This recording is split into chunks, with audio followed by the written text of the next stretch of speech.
It started in Boston back in 1917. I ran into Lou Marr on the Tremont Street sidewalk of the Touraine Hotel one afternoon, and we stopped to swap a few minutes' gossip in the snow. I was telling him something or other when he cut in with, "Sneak a look at this kid coming up the street, the one with the dark cap." Looking, I saw a gangling youth of 18 or so, pasty and pimply face, sullen mouth, dull hazel eyes, thick, shapeless nose. He passed the city sleuth and me without attention, and I noticed his ears. They weren't the battered ears of a pug, and they weren't conspicuously deformed, but their rims curved in and out in a peculiar crinkled fashion. At the corner, he went out of sight, turning down Boylston Street toward Washington.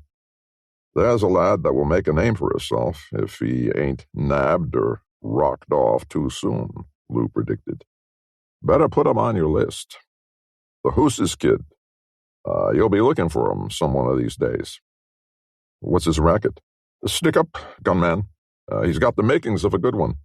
He can shoot, and he's plain crazy.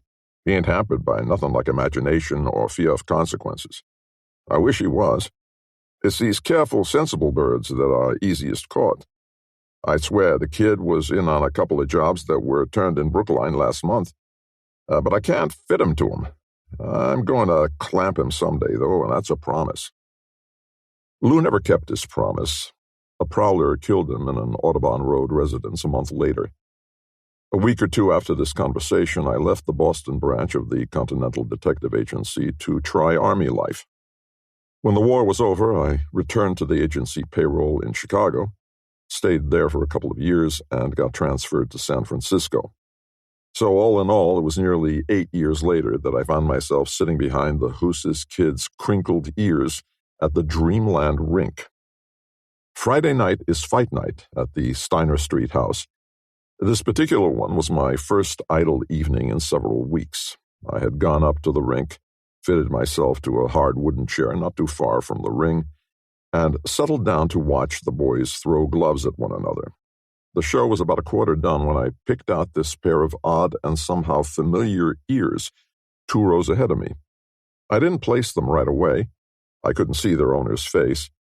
He was watching Kid Cipriani and Bunny Keogh assault each other. I missed most of that fight, but during the brief wait before the next pair of boys went on, the Hoose's kid turned his head to say something to the man beside him. I saw his face and knew him.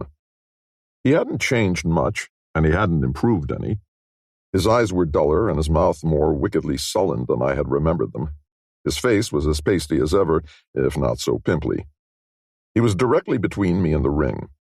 Now that I knew him, I didn't have to pass up the rest of the card. I could watch the boys over his head without being afraid he would get out on me. So far as I knew, the Hoose's kid wasn't wanted anywhere, not by the Continental anyway. And if he had been a pickpocket or a con man or a member of any of the criminal trades in which we are only occasionally interested, I would have let him alone. But stick-ups are always in demand. The Continental's most important clients are insurance companies of one sort or another, and robbery policies make up a good percentage of the insurance business these days.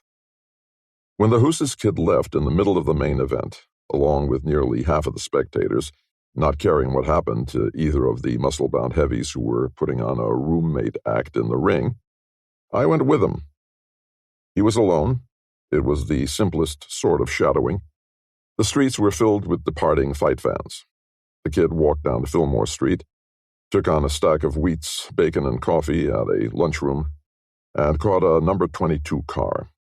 He, and likewise I, transferred to a number 5 car at McAllister Street, dropped off at Polk, walked north 1 block, turned back west for a block and a fraction, and went up the front stairs of a dingy light housekeeping room establishment that occupied the 2nd and 3rd floors over a repair shop on the south side of Golden Gate Avenue between Van Ness and Franklin. That put a wrinkle in my forehead. If he had left the streetcar at either Van Ness or Franklin, he would have saved himself a block of walking. He had ridden down to Polk and walked back. For the exercise, maybe. I loafed across the street for a short while to see what, if anything, happened to the front windows. None that had been dark before the kid went in lighted up now. Apparently he didn't have a front room, unless he was a very cautious young man.